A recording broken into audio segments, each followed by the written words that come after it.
Assalamualaikum warahmatullahi wabarakatuh. Perkenalkan, nama saya Alvina Arianto dengan nomor pokok mahasiswa 101230307 dari kelas C23 Program Studi S1 Manajemen. Pada video kali ini, saya akan menjelaskan bagaimana cara menyusun suatu penelitian pemasaran. Selamat menonton! Hal pertama yang harus dilakukan dalam menyusun penelitian pemasaran adalah menentukan masalah pemasaran. Masalah pemasaran adalah suatu titik awal penelitian karena menentukan kemana arah penelitian tersebut. Nah, berasal dari mana masalah pemasaran? Biasanya muncul akibat gap atau kesenjangan dari target yang telah ditetapkan dengan realitas di lapangan. Fenomena pasar juga menjadi salah satu indikator awal yang menunjukkan adanya suatu masalah pemasaran. Nah, yang perlu diteliti lebih lanjut agar dapat diketahui penyebabnya. Kan masalah pemasaran penting untuk membedakan antara gejala dan masalah. Gejala adalah sesuatu yang nampak di permukaan, sementara masalah adalah akar dari penyebab gejala tersebut. Sebagai contoh, saya menggunakan penelitian yang telah dibuat pada tugas kelompok riset pemasaran sebelumnya yang berjudul Analisis Program Komisi Afiliasi pada Keputusan Perusahaan CV Jaya Mandiri Teknik untuk menggunakan program afiliasi. Gejalanya adalah perusahaan ragu untuk menggunakan program afiliasi, meski sudah banyak perusahaan lain yang telah menggunakannya. Nah, untuk masalahnya, bagaimana Komisi Afiliasi mempengaruhi keputusan perusahaan CV Jaya Mandiri Teknik untuk menggunakan program afiliasi. Nah, format untuk menyusun penelitian pemasaran, yang pertama ada bab 1 pendahuluan. Pada bab 1 pendahuluan, yang pertama itu latar belakang. Latar belakang berfungsi untuk menjelaskan hubungan kondisi bisnis nyata dengan masalah penelitian. Nah, dilakukan dengan dua alasan, yaitu secara praktis dan secara ilmiah.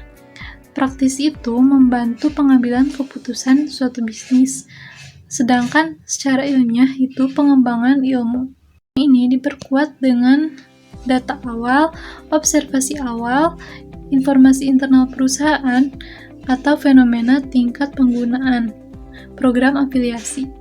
Digunakan untuk memperkuat urgensi penelitian dan menunjukkan bahwa masalah yang diteliti benar-benar terjadi di lapangan. Kemudian ada rumusan masalah.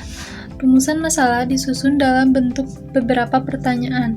Nah, pada penelitian sebelumnya, rumusan masalahnya adalah bagaimana program komisi afiliasi mempengaruhi keputusan perusahaan CV Jaya Mandiri Teknik untuk menggunakan program afiliasi. Yang ketiga, ada tujuan penelitian. Tujuannya adalah menganalisis peran dari program komisi afiliasi mempengaruhi keputusan perusahaan CV Jaya Mandiri Teknik untuk menggunakan program afiliasi. Dan yang terakhir itu ada manfaat penelitian. Dibagi menjadi 3 jenis. Yang pertama itu teoritis, yaitu pengembangan ilmu pemasaran. Yang kedua itu praktis, yaitu bahan pertimbangan strategi pemasaran perusahaan. Dan yang terakhir itu akademis, yaitu referensi bagi penelitian sebelumnya. Kedua adalah bab 2 tinjauan pustaka.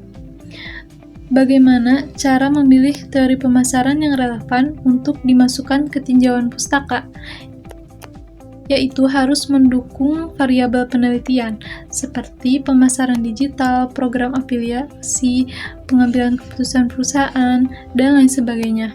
Nah, kemudian kita harus tahu apa bedanya konsep dan teori dalam tinjauan pustaka. Nah, konsep itu adalah pengertian dasar, misalnya afiliasi, sementara teori menjelaskan hubungan antar konsep.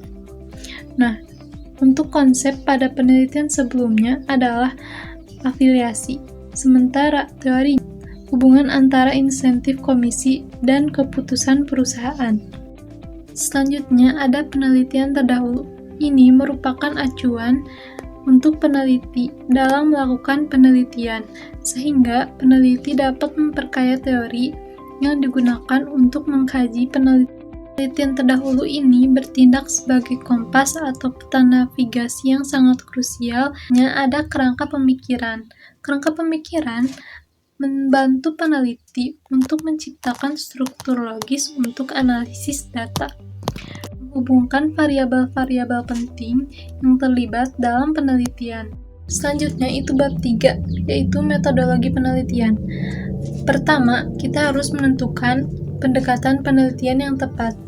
Pemilihan pendekatan penelitian, baik itu kuantitatif atau kualitatif, sangat penting dilakukan untuk mencapai tujuan riset yang diinginkan, serta menyesuaikan dengan karakteristik data yang akan dikumpulkan. Setelah itu, baru menyusun desain penelitian yang efektif. Desain penelitian mencakup rencana sistematis yang akan digunakan untuk mengumpulkan dan menganalisis data, memberikan arah yang jelas selama proses penelitian, agar hasilnya dapat dipertanggungjawabkan. Yang terakhir, metode pengumpulan data. Pemilihan metode pengumpulan data seperti survei, wawancara, atau observasi harus disesuaikan dengan tujuan penelitian dan jenis yang diperlukan untuk mendapatkan informasi yang akurat. Nah, selanjutnya adalah menentukan populasi dan sampel. Apa itu populasi? Populasi adalah seluruh kelompok subjek yang memiliki kriteria riset. Nah, sementara sampel yaitu bagian dari populasi yang diambil untuk mewakili keseluruhan kelompok. Kemudian teknik sampling. Teknik sampling dapat berupa probabilitas dan non-probabilitas, membantu peneliti untuk memilih responden secara acak atau dengan kriteria tertentu untuk memastikan keakuratan data. Kemudian menentukan teknik analisis data. Menentukan jenis data. Jenis data yang dikumpulkan dapat berupa primer atau sekunder. Jenis data menentukan alat analisis yang dapat digunakan. Nah, secara umum dapat berupa data kuantitatif yaitu numerik atau angka, dan kualitatif yaitu berupa deskripsi atau kata-kata. Yang kemudian teknik analisis data dipilih berdasarkan jenis data dan tujuan analisis. Untuk penelitian kuantitatif berupa statistik, sementara kualitatif berupa analisis tematik, konten, naratif, dan Miles Haberman. Teknik analisis data yang tepat adalah kunci akurasi hasil penelitian. Dan yang terakhir, kesesuaian teknik analisis.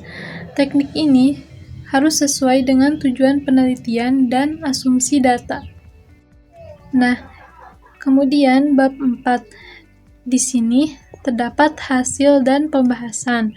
Hasil itu menyajikan temuan data yang berupa tabel atau grafik, sementara pembahasan itu menjelaskan makna hasil tersebut dan membandingkan dengan teori atau penelitian terdahulu. Di bab 5 ada kesimpulan dan saran. Kesimpulan dibuat berdasarkan hasil analisis dan menjawab tujuan suatu penelitian. Untuk saran, disusun berdasarkan temuan penelitian dan kebutuhan perusahaan. Yang terakhir ada daftar pustaka.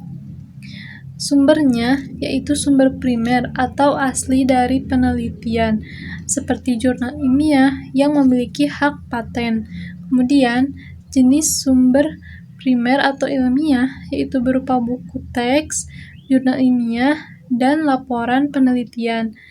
Yang terakhir, konsistensi sitasi itu sangat penting karena menunjukkan kredibilitas dan keilmiahan suatu penelitian. Nah, sekarang masuk ke refleksi dan kesalahan umum.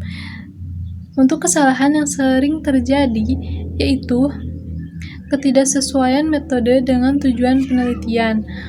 Nah, untuk pelajaran metodologisnya, penelitian ini harus sistematis dan berbasis data.